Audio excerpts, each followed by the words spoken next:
चलिए आपको शुरू करते हैं नलिन अकाडमी शिक्षा मंत्र पे आपका जो चैप्टर नंबर फिजिक्स का थर्ड चल रहा है गुरुत्वाकर्षण। गुरुत्वाकर्षण चल रहा है मतलब गुरुत्वाकर्षण से संबंधित जो सवाल बन सकते हैं वो हम बात करेंगे। तो अगर पूछे कि पृथ्वी पर पलायन वेग कितना होता है, पलायन वेग को हम इंग्लिश में अगर मान लीजिए दे दे तो इंग्लिश में देगा पलायन वेग को, तो हम बता देंगे एस्केप वेलोसिटी बोल देंगे। तो अगर पृथ्वी पर पलायन वेग पूछे कितना है तो 11.2 किमी सेकंड बता देना है। जो वेलोसिटी है कितना है तो हम बताएंगे 11.2 किमी सेकंड है।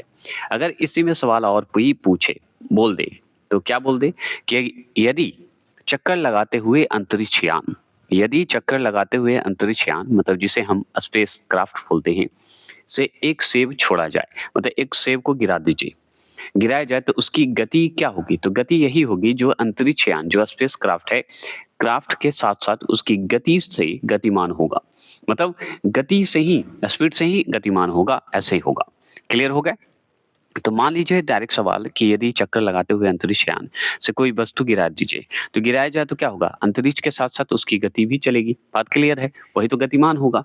ऐसे समझ रहे होंगे। अगर मान लीजिए इसी में और सवाल पूछे कि अंतरिक्ष यात्री जो होते हैं, अंतरिक्ष यात्री को ही हम क्या बोलते हैं पता है? एस्ट्रोनॉट बोलते हैं, जो मूवियों में, हॉलीवुड मूवियों में यूज होता है। तो अंतरिक्ष यात्री जो होते हैं वो निर्वात में सीधे खड़े क्यों नहीं होते? मतलब वैक्यूम, वैक्यूम में क्यों खड़े नहीं हो पाते सीधे? नॉर्मल बात है, गुरुत्वाकर्षण उसमें जो है अनुपस्थित होता है, मतलब गुरुत्वाकर्षण नहीं होते उसमें। अगर गुरुत्वाकर्षण उपस्थित होते तो नॉर्मल है कि खड़े होते, तो वैक्यूम में सीधे खड़े नहीं हो सकते। तो अंतरिक्ष यात्री कभी वहां पे सीधे खड़े नहीं होते क्योंकि वहां पे ग्रेविटी जो है अनुपस्थित होता है, इसी के कारण एब्सेंट होता है। अगर और भी देख लीजिए तो क्लियर कर देते हैं यहाँ पे कि पृथ्वी के चारों ओर परिक्रमा कर रहा कृत्रिम उपग्रह गुरुत्वाकर्षण के विरुद्ध अपकेंद्रीय बल के प्रभाव के कारण नहीं गिरता है। मतलब पृथ्वी के चारों ओर जो परिक्रमा कर रहा है, अब परिक्रमा कर रहा है एक कृत्रिम उपग्रह, मतलब मानव द्वारा बनाया गया उपग्रह जो कि गुरुत्वाकर्षण के विरुद्ध है, मतलब खिलाफ है। तो ये क्यों नहीं गिर रहा है? कारण है, कारण यही कि अपकेंद्रीय बल के प्रभाव के कारण नहीं गिर रहा है, नहीं तो गिर जाता।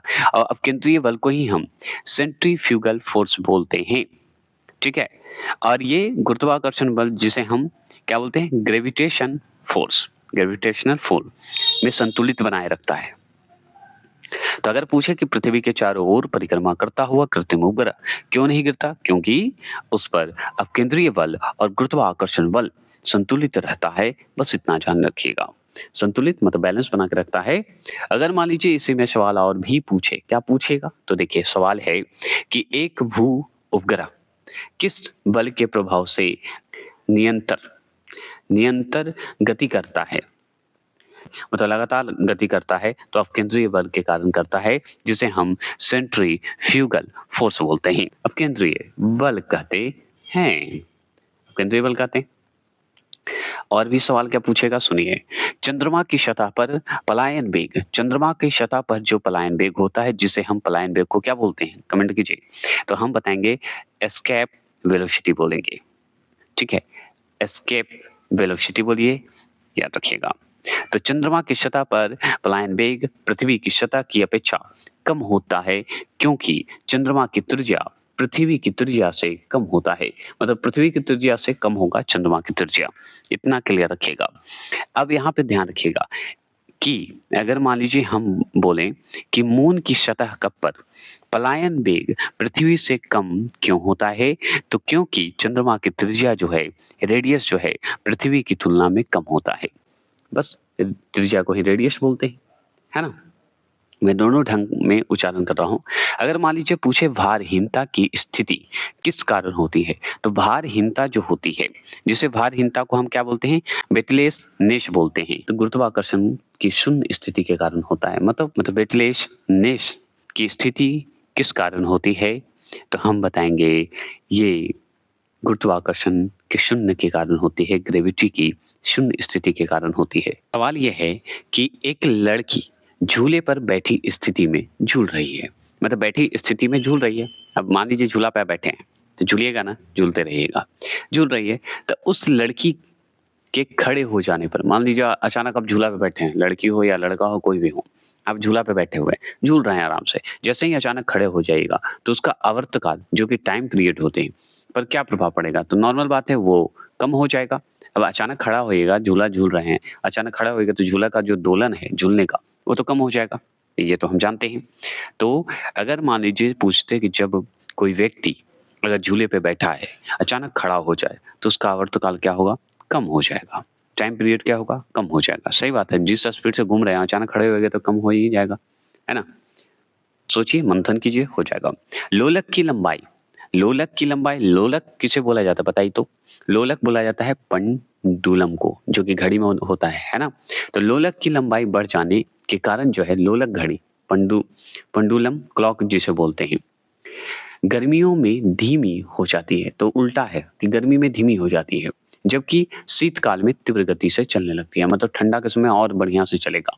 नहीं तो गर्मी में बेचारा इतना गर्म हो जाता है, मूड खराब हो जाता है उसका कि धीमा हो जाता है। लोलक घड़ी देखे होंगे आप, रोड पे भी लगता है कहीं-कहीं, बड़े पेंडुलम की तरह लगेगा, आवाज़ बताएगा।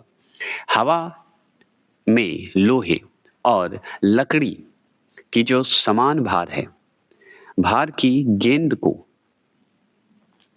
एक समान ऊंचाई से गिराने पर क्या प्रतिक्रिया होता है या होगी? तो हम बताएंगे लकड़ी की गेंद बाद में गिरेगी और लोहा की गेंद पहले गिरने की संभावना है ना? तो अगर मान लीजिए पूछ दे कि हवा में एक आयरन और एक वुड मतलब लकड़ी एक समान भार से गिराइए, मतलब भार का गेंद एक ले लीजिए और एकदम गिराइए। जब गिराइएगा तो क्या होगा? तो लकड़ी की गेंद बाद में गिरेगी, लेकिन उस पर जो है वायु प्रतिरोध अधिक होता है। लकड़ी का घनत्व सुन लीजिए, उसका डिटेल ही सुन लीजिए। लकड़ी का घनत्व लोहे की अपेक्षा कम होती है। सही बात है, उसका घनत्व डेंसिटी जो है, लकड़ी का जो डेंसिटी है लोहे की अपेक्षा कम होगा, क्योंकि लोहे में चारा होगा। जिस कारण यदि लोहे व लकड़ी को अगर समान भार की गेंदों को समान ऊंचाई से गिराया जाए, मतलब एक गेंद की तरह है वो जो गिराया जाए, तो लकड़ी गेंद पर वायु का प्रतिरोध अधिक होगा। समझ गए? तो गेंद पर वायु का प्रतिरोध अधिक होगा। एक तरह से आप मान लीजिए एक गेंद है, गेंद के बाद गिरेगा ना, मान लीजिए दोनों एक गेंद रख दीजिए, एक लकड़ी ले लीजिए, एक लोहा ले लीजिए और दोनों को एकदम गिराइए। तो सबसे पहले लोहा गिरेगा, लकड़ी बाद मतलब लकड़ी जो है बाद में गिरेगी। सिंपल बात है, इतना घुमाने की आवश्यकता नहीं है। आप उसमें आप कुछ भी ले सकते हो, कोई भी वस्तु आप रख सकते हैं। आपसे और भी सवाल पूछेगा कि पृथ्वी के किस स्थान पर किसी पिंड का भार सर्वाधिक होगा या होता है? तो ध्रुव पर होगा, हम जानते हैं पोल पर होगा। तो मान लीजिए पृथ्वी के किस स्थान पर किसी पिंड का भार, किसी भी पिंड किसी भी वस्तु का भार सर्वाधिक होगा? तो ध्रुव पर ही होगा सर्वाधिक, याद रखिएगा, पृथ्वी के ध्रुव पर, जिसे हम एटल पोल्स भी बोल सकते हैं। एट पोल्स बोलिए क्योंकि पोल पर है ना, ध्रुव पर है ना, याद रखना है। चलिए, ये सिंपल है। और भी सवाल की बात करें तो और डिटेल दे सकते हैं, लेकिन हम चाहते नहीं है कि डिटेल दें, क्योंकि डिटेल एक लिखा हुआ डिटेल के साथ अगर हम पढ़ाएं तो आपको ज़्यादा बेहतर से समझ में आएगा, सिर्फ मेरे बकवास करने से नहीं होगा, है ना? ये आप जानते हैं। चलिए, अब देखिए थोड़ा-सा और बचा है और ये जो है हमारा गुरुत्वाकर्षण का और भी है, जो कि छोटा-छोटा पार्ट है और ज़रूर देख लीजिएगा। पृथ्वी के केंद्र से ध्रुवों की दूरी कम होने के कारण ध्रुवों पर स्थित जो पिंड है, पिंड पर पृथ्वी द्वारा अधिक गुरुत्वीय आकर्षण बल आरोपित होगा। मतलब आकर्षण बल ज़्यादा जो है प्रभावित होगा। इसलिए ध्रुवों पर उसका भार पृथ्वी पर स्थित किसी अन्य स्थान से अधिक होता है। इसीलिए गुरुत्वीय आकर्षण बल जब आरोपित होगा ना, तो ध्रुव पर जो हम भार देख रहे हैं ना, सबसे ज़्यादा होगा अन्य जगहों से। बस इतना ही जानकारी दीजिए, इतना लंबा खींचने की आवश्यकता नहीं है। ठीक है? तो छठ का पर्व है, तो आजकल आस-पास जो है चहल-पहल रहते हैं, महिला जो है एक्टिव रहती हैं, घर के लोग भी एक्टिव रहते हैं और अच्छी पर्व है और ये प्राकृतिक पर्व है, जिसलिए मैं हैप्पी छठ सबको बोलता हूँ। और सबके घर में खुशी रहे और सब मुस्कुराते रहिए और हमेशा मुस्कुराते रहेंगे और जब जो चाहिए वो इच्छा पूर्ण हो। आप मुस्कुराते रहें, खुश रहें, जीवन भर मुस्कुराते रहें। क्योंकि आपके घर में खुशी रहेगी, तो हमारे जीवन में भी खुशी रहेगी, क्योंकि आपका खुश होना मेरे लिए बहुत ही बड़ी बात है। क्योंकि आपका जीवन में खुशहाली होगी, तो मुझसे भाग्यशाली कोई नहीं होगा। क्योंकि मुझे ये लगेगा कि हमसे जुड़कर आपके घरों में चमत्कार, पॉज़िटिविटी, एनर्जी और आपके घर में कुछ तो शुभ हुआ है और मैं चाहता हूँ कि मैं किसी के लिए अगर माध्यम बनता हूँ तो अच्छी बात है। तो आप मुस्कुराते रहिएगा, खुश रहिएगा। आपका खुशी मेरे लिए बहुत इम्पोर्टेंट है, ये हमेशा ध्यान रखिएगा। क्योंकि मैं हमेशा अपने ईश्वर से भी बोलता हूँ, सबसे बोलता हूँ कि अगर मेरे आस-पास के लोग खुश हैं, तो मैं ऐसे भी मुस्कुराना जानता हूँ, ऐसे भी खुश रहना जानता हूँ। तो आप लोग खुश रहिएगा, मुस्कुराते रहिएगा और जितना हो सके अपने दिल की बातें कमेंट करते रहिएगा। मैं हमेशा आपकी बातों को तहे दिल से स्वागत करता हूँ और हमेशा आपके कमेंट को देखता रहता हूँ। ऐसा नहीं कि मैं कमेंट को नहीं देखता, समय थोड़ी नहीं मिलती इसलिए रिप्लाई नहीं देता, लेकिन अवश्य मैं आपसे जुड़ा रहता हूँ। अब जैसे कि मान लीजिए लिफ्ट में बैठे हुए व्यक्ति का भार कब सर्वाधिक महसूस होता है? जब लिफ्ट त्वरित गति से ऊपर जा रही है। मतलब जब मान लीजिए लिफ्ट में आप बैठ गए, लिफ्ट में बैठिएगा ना तो नीचे आइएगा तो हल्का लगेगा, लेकिन लिफ्ट जब ऊपर जाएगा तो आपका भार जो है बढ़ जाएगा। भूतुल्य काली उपग्रह जियो संक्रिनस सैटेलाइट बोलते हैं के परिक्रमा या परिक्रमण की अवधि कितनी होती है? तो 24 घंटे होते, 24 आवर्स होते हैं। क्लियर हो गए? तो अगर पूछ दे, क्या पूछ दे? पूछे यही कि जियो संक्रिनस सैटेलाइट जिसे उपग्रह बोलते हैं, के परिक्रमण की अवधि कितनी होती है? तो 24 घंटे होते हैं, याद रखना है। 24 आवर भी बोल सकते हैं। अगर मान लीजिए यही सवाल पूछे कि यदि पृथ्वी और सूर्य के मध्य की दूरी दुगनी होती है तो सूर्य द्वारा पृथ्वी पर गुरुत्वाकर्षण बल क्या होता है? तो हम बताएंगे वर्तमान का 1/4 भाग होता है। तो याद रखना है कि सूर्य और पृथ्वी की दूरी अगर दुगनी हो जाए तो गुरुत्वाकर्षण जिसे हम ग्रेविटेशनल फोर्स बोलते हैं क्या होगा? तो 1/4 होगा अभी वर्तमान के हिसाब से। ठीक है, याद रखिएगा वर्तमान का 1/4 भाग होगा परसेंट का। अगर यही पूछे सवाल कि लोलक की समय अवधि किस पर निर्भर करती है? तो लोलक की लंबाई पर करती है, मतलब पेंडुलम की लंबाई पर करती है ना?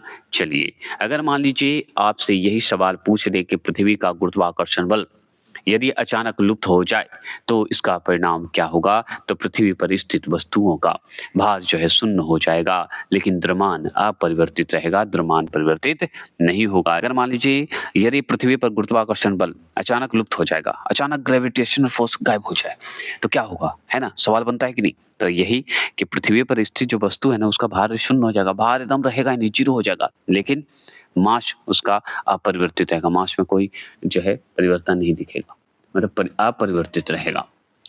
चलिए, ये तो बात हो गई। पृथ्वी की सतह पर जी का मान अधिकतम और चंद्रमा पर जी का मान मतलब ग्रेविटी का मान जो है पृथ्वी पर अधिकतम और चंद्रमा पर ग्रेविटी का मान पृथ्वी के गुरुत्वीय त्वरण का 1/6 होता है। सही बात है, जी का मान, जी मतलब ग्रेविटी, ग्रेविटी है ना, जिससे सवाल बहुत सारा पूछता है, तो आज से याद रखिए जी का मतलब होता है ग्रेविटी। पीसा की झुकी हुई मीनार गिरती क्यों नहीं है? इसका क्या कारण है? तो पीसा के जो झुकी हुई मीनार है एकदम झुका हुआ जैसा है लेकिन गिरता नहीं है, क्यों? क्योंकि गुरुत्वाकेंद्र से जाने वाली जो वर्टिकल लाइन होते हैं, वर्टिकल लाइन तल के अंदर रहती है। अगर आपसे पूछे तो वर्टिकल लाइन तल के अंदर होती है इसलिए नहीं होता है। अगर आपसे पूछ दे यही सवाल कि यदि कोई वस्तु ऊपर से गिराया जाती है या कोई वस्तु ऊपर से गिर गया या गिराई जाती है तो उसके भार पर क्या प्रभाव पड़ेगा? तो वस्तु का भार अपरिवर्तित रहेगा और क्या, कोई परिवर्तन नहीं होगा, अपरिवर्तित रहेगा, इसमें सोचना भी नहीं। परिवर्तन अगर जब हम भूमध्य रेखा से ध्रुव रेखा की ओर जाते हैं तो जी का मान, जी का मतलब ग्रेविटी का मान बढ़ता है, तो क्योंकि ध्रुव पर ज्यादा रहता है ना तो इसलिए बढ़ता है। अगर मान लीजिए यही सवाल पूछे चक्रीय झूले, जो चक्र जैसा झूला नहीं होता है, झूलते समय व्यक्ति को बाहर की ओर धक्का क्यों महसूस होता है? जब चक्रीय जो घूमता हुआ है अगर बाहर की ओर जाएगा तो लगेगा ढकेल दिया, तो क्यों? क्योंकि अपकेंद्रीय बल के कारण होता है, ना कि अभिकेंद्रीय बल। अपकेंद्रीय बल जिसे हम क्या बोलते हैं बताइए? बहुत बार बोल चुके हैं हम, सेंट्रीफ्यूगल फोर्स बोलते हैं अपकेंद्रीय बल को।